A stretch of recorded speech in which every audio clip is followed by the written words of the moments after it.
1% of the population will require blood transfusion at some point in their lives.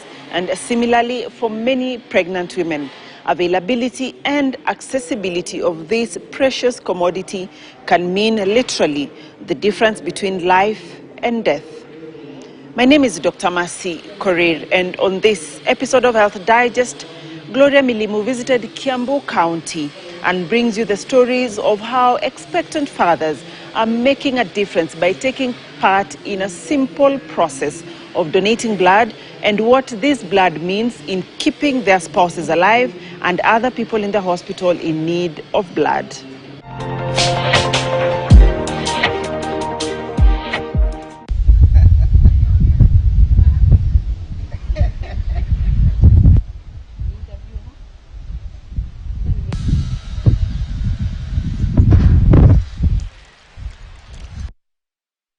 From a distance, it may pass for any other antenatal class. But what is striking about this particular session at Mary Help of the Sick Mission Hospital in Thika, Kiambu County is the motivation behind today's attendance.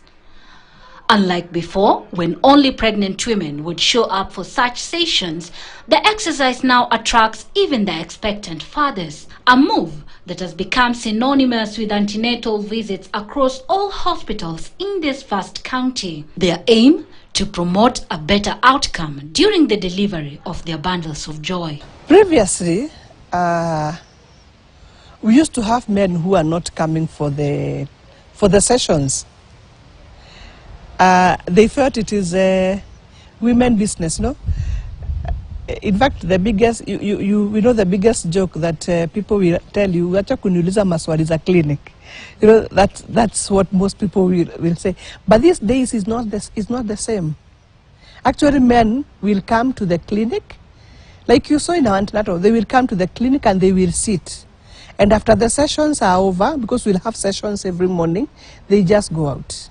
So now, when you're telling a patient about this story about the blood donations, the husband has heard from the midwife, from the hospital. It's not something new. So we will get compliance. John Kibe, a father of two who is also expecting his third baby, is among the expectant fathers who showed up for today's class. Ordinarily, he would be tending to his flock back in church where he serves as a man of the cloth. However, he now takes the front row seat in advocating for blood donation for expectant women. And I always follow my wife whenever she is going to the hospital in case there is a need of blood. So what I have done and I've been doing is donating blood before, because she might be in need. She is in the third pregnancy, and the first one was CS, the second one was a CS, and also this one I expect it to be CS. So I have donated blood. I'm raising other relatives to raise an amount of blood purposely for her, because I might not know how much she may need, especially this third child. Just a few kilometers from the facility is Thika Level 5 Hospital, where expectant fathers also throng to donate blood with the aim of saving a life. Here, we meet Kelvin Thiongo, who will be a first-time dad. He is here to donate the life-saving commodity for his wife, who is scheduled for a cesarean section. I came to visit Thika Level 5 Hospital today to donate blood. I've been doing it regularly. And this time around, I've been donating for some friends and some close friends of mine and relatives. But today I came purposely to donate for my wife. Is expecting surgery maybe on Thursday hivi. So nimekuja kumtolea damu so that maybe we can have a successful surgery that time. We donate upfront so that on the day of the surgical, the medic team don't have to go around looking for blood. Even though he is a regular blood donor, donating blood for his wife, he sees, is a noble gesture and a sign of gratitude for carrying her pregnancy to term, despite the challenges that come with pregnancy, especially for any first-time mother. I would say maybe it's voluntary from deep in, because at the end of the day the spouse has maybe carried the baby for 9 months, so it is the least I can do for my spouse, I would say.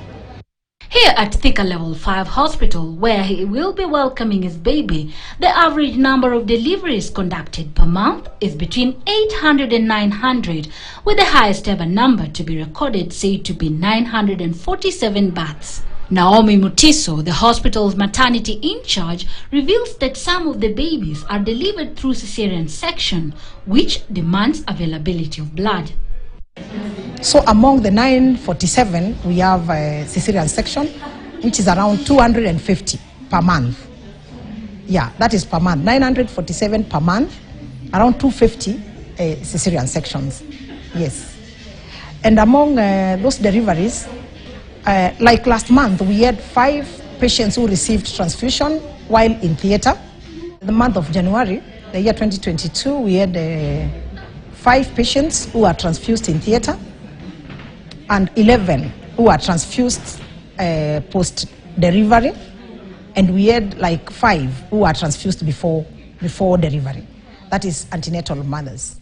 The leading cause of maternal mortality is bleeding just before or after childbirth, and experts say availability of adequate and safe blood is key in preventing these mortalities.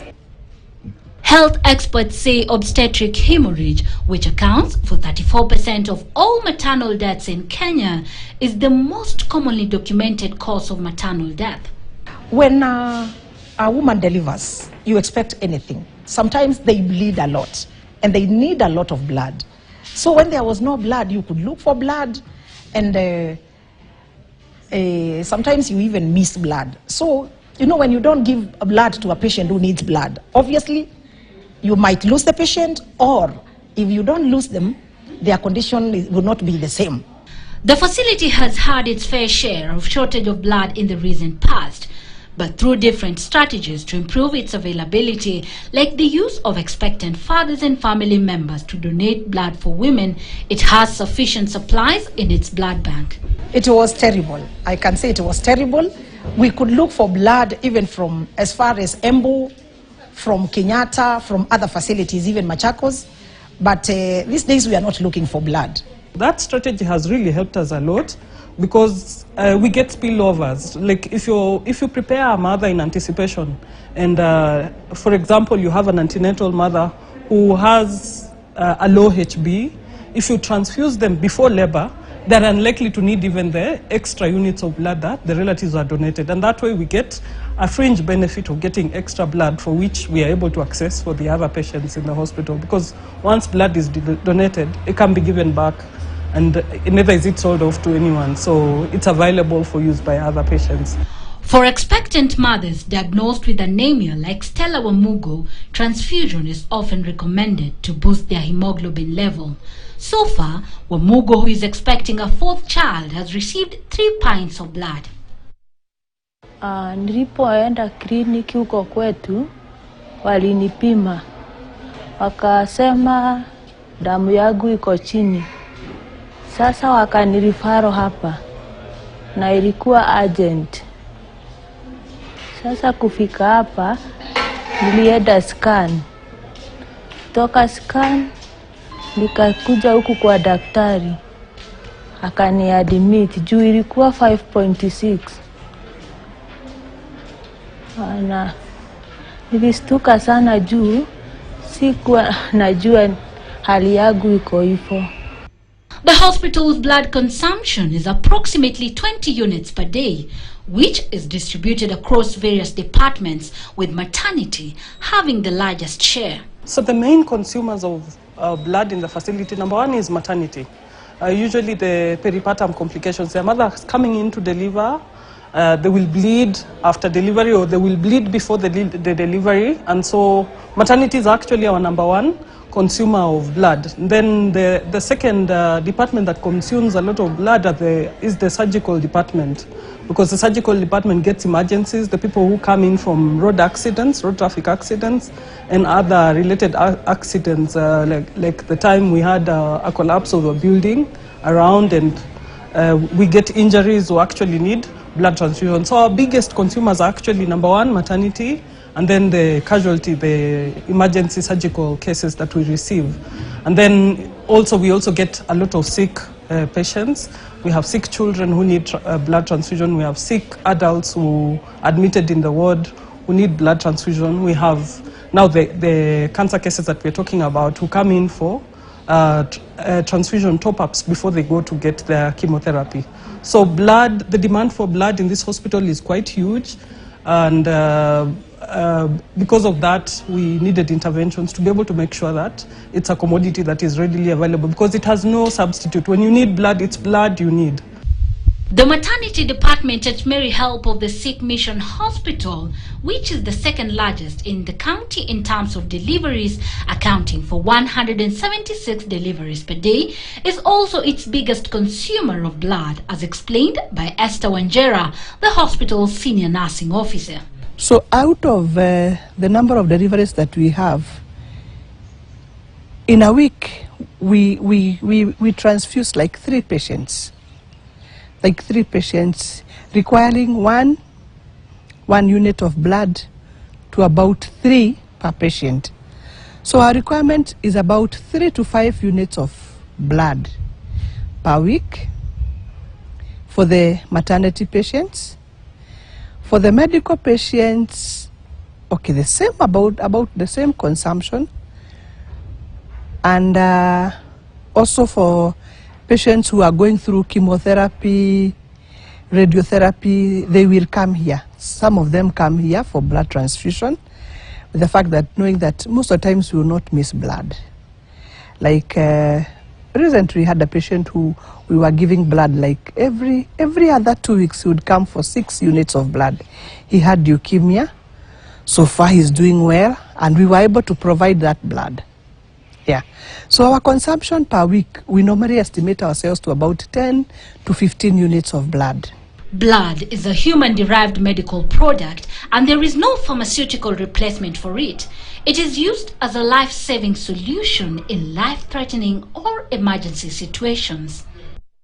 Every 10 minutes, someone in Kenya needs blood and is at the risk of dying if it's not available. The surplus donated from these initiatives goes a long way in catering for the blood needs of other patients. Francis Jaramba, a patient from the neighboring Murang'a County, is among hundreds of patients who travel to Kiambu County for the commodity. His blood transfusion dependence began early last year when he was diagnosed with anemia. Nikitoka huku tu nikiwa na kama painti 8, kufika hapa nakaa wiki moja, siku 6-7 hivi. Hiyo siku 6-7 ikiisha, nasikia mwili imelegea sana, haina nguvu. Mimi narudi kwa hospitali tena kwenda kupimwa ile wanaita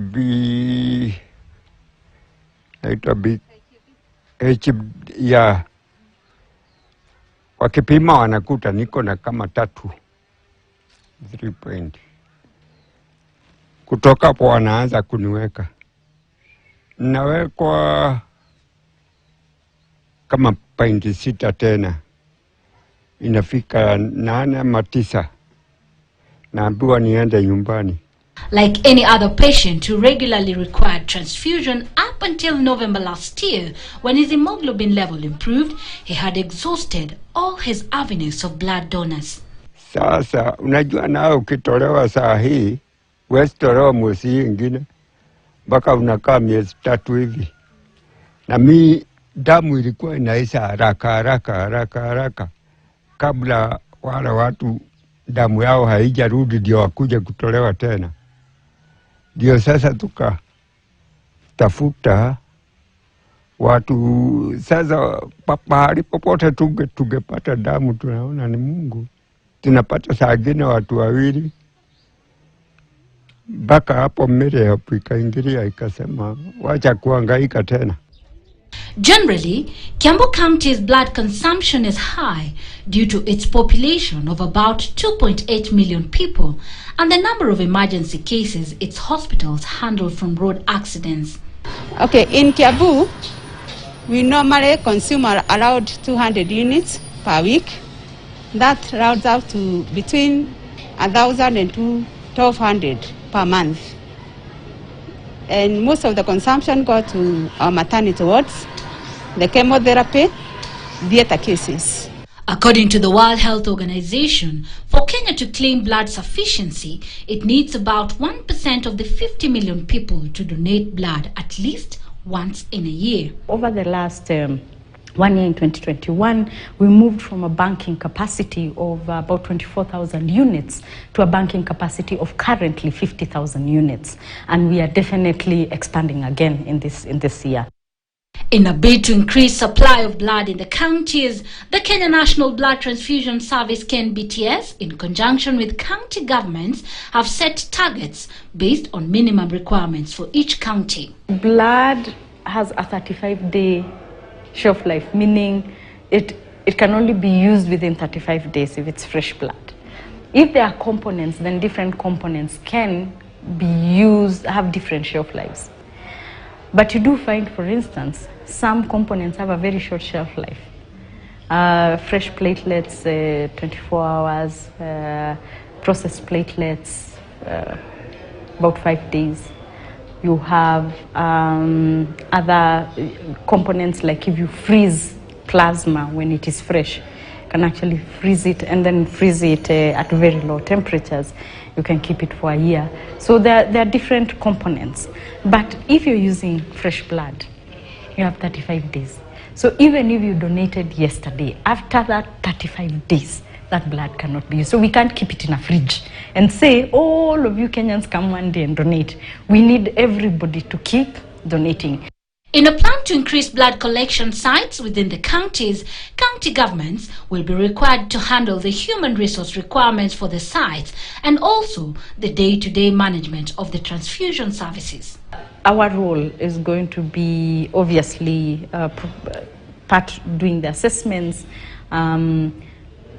providing the equipment to start, because then we have specifications. We have also developed a standard for specifications for plant and equipment to be used in blood services, but also being able to provide the technical support for capacity building and providing oversight, which is we'll be doing quality assurance audits, we'll be doing hemovigilance support. In 2021, a total of 297,000 units of blood was collected, this being the highest ever amount of blood to be collected in the country after 187,000 units that was collected in 2014. The biggest issue was turnaround time, which is the time between when blood is collected and when it is tested and delivered, results delivered for that blood for its safety.